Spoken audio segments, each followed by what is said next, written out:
Hello again. I noticed after I uploaded my last two videos onto YouTube, some of the bits that I was talking about, you couldn't really see what I meant. So with the aid of my wife Linda's beauty therapy lamp there, you can see I've got rigged up on the bench. I thought I'll quickly go over things again, what I was talking about. Hopefully you'll be able to see a lot better this time. As I mentioned, the woodwork was now glued in place, and I went on to get on about the carb. The conversion that I was talking about on the other video, you can see a lot better there now that there's some light on it. You can see the servo there at the back. The linkage rod comes up to the top of the carb, which is attached to the throttle arm with a ball link, which is just attached in the normal way, just a small Allen bolt with a nut on the back with thread locked into place. The two big black screws you can see there, those were the screws for the air filter element. The air cleaner element rather. You remember me telling you that I couldn't use the air cleaner element because it was fouling the back door. I couldn't open or close the back door with the element in place, so I've just decided to run the helicopter without that, which I've been assured it'll be fine. The other bits and pieces that I was talking about in particular was the cockpit. I wanted to show the cockpit a little bit better. I was saying that the Cinescale instructions suggested putting a light inside the dashboard, mounting a light inside of here, which I didn't really want to do, because if you look where the 5 round dials are across the top, you actually had to cut the plastic out where they are, as well as some of the other bits and pieces that you can see. You had to cut the backing out behind those, and I didn't want to risk doing that just in case I ruined it. So I thought, well, what I'll do is I'll just as I said, I would stick everything onto white paper, so obviously that you could see the white paper through the decals, so it looks as though everything was lit up, and as you can see, that it looks fine there. In particular, the computer screens there, when I stuck those onto white paper, I had to ensure that I used a glue that would dry clear, which, as I said on the other video, I used that Pritt stick or something it's called, which obviously I used because it does dry clear, which was ideal for this sort of thing. So that was what I wanted to show you. As I said, the cockpit, the centre part of the cockpit, the grey part there, you can see I had a lot of trouble with pinholes on that. The more I filled in, the more seemed to appear, but I eventually got that done and painted up, rubbed down and painted up and primed and everything, so that's done also. The doors, I don't know whether you could see the doors properly or not, but you can see that the door skin that I was talking about on the doors, which was just simply thin plasticard, which was thin enough to follow the contour of the door. As you know, the doors is round. Glued that on, waited for the glue to go off, and then just cut and sand to shape and fill in any gaps that might have appeared between the door skin and the original door around there, fill those in, and then just paint it up. As I say, I put the door pocket on with a folder in and a dummy A to Z, just for a little bit of added realism and that. So doors has come out quite good. I'm pleased with those as well. I'm pleased I did that. As I said, there's a picture on my website of sort of a before and after, and the doors definitely look better like that. As I said, the door rams there, they're Cinescale items. I had to remove the springs out of those. They kept pushing the doors open, but I painted the body on mine. You can see the body on mine's a matte black colour. I painted that. You could just leave them silver if you wanted to, but I decided to paint mine. Now then, the seat. I particularly wanted to show you how the seats was fixed in place, because I know you couldn't see that very well on the video, but if I zoom in a little bit with the camcorder, you can see what I mean a lot better now. You can see the silver bar there that runs through the seat at the back. You can see how that's now held in place with a piece of plywood. That piece of plywood is glued to the piece of plywood that's on the floor, and the seat, the bar on the seat locates under that plywood.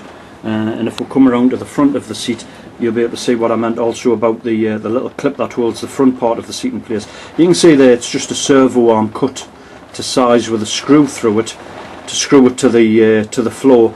And that simply slides back and from side to side over the front seat bar. You can see there it's over the top. And to remove the seat, you just slide that to one side, lift the seat up at the front, and the whole thing just slides back.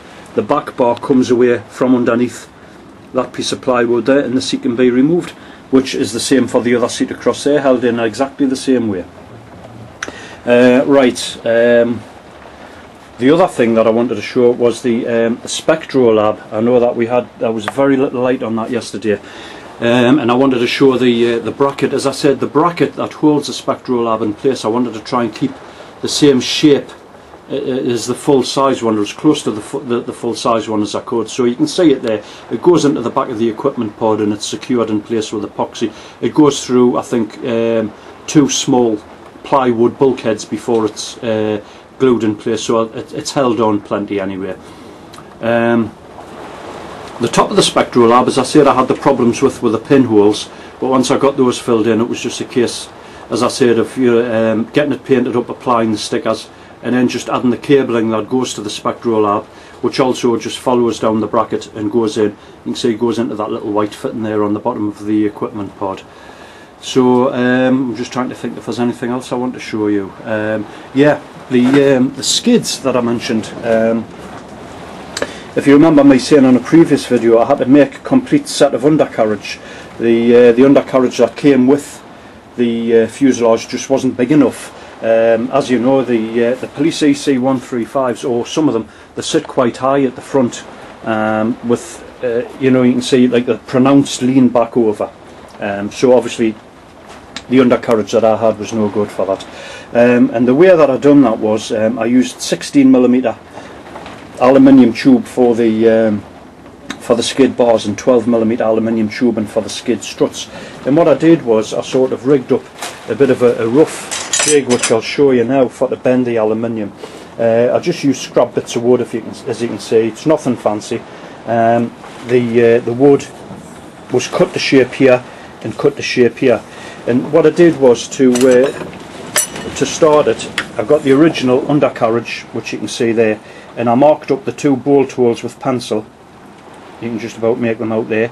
And then this actual centre line, also on the top of it, you can see the holes lined up with the pencil marks there. So when I put the aluminium in that was going to be bent out, I'll be able to, you know, find out where the centre should be. When you get your aluminium, obviously it was a lot longer than this. I used something like 1.5 meters length for each one. So that was quite a bit wasted, but I wasn't too bothered about that. Anyway, you measure it from end to end, half it, so you can work out where your centre line is, and then put it in your jig there. We'll just say that was the centre line there. Put it in, press it down into place, and then obviously it's, you know, the plywood's a lot longer, it sticks out a lot more. You just get a hold of it and you just pull it round, just pull the plywood around the bend, and of course pull the aluminium around the bend. And of course, being aluminium, it's a very soft metal, and it bends dead easy. You don't need to fill it up with sand or plug the ends up or nothing like that. Dead easy to do. And then you take it out. You probably find that when you bend the aluminium, as I did, that the bends open out a little bit. They tend to spring out a little bit, so you just need to get a hold of them and just pull them in a little bit more, just to tighten them up that little bit. Now for the skid tube, it was just a case of cutting another piece of wood which had the same degree bend on as the original one, but obviously they had to be made longer, and that was done in exactly the same way. That these 2 pieces of wood were unscrewed, and this piece of wood was put in its place like that, and then your plywood, I keep saying plywood, the aluminium tube goes into the groove again, and then you just pull the aluminium tube around the bend, and then the whole thing just gets cut to length. And that's how that was done. Quite a bit of wastage, because I made sure that when I made the aluminium, when I made the undercarriage, that I was going to have they were going to be long enough that I wasn't going to make the bends too short or anything like that. So that was how I did the undercarriage anyway. So the other thing which I'm going to do another video now and show you the microwave downlink unit that I had to make, as I'm running out of time with this one. So I'll sign off with this one, and I'll get back with another video. Cheers, bye.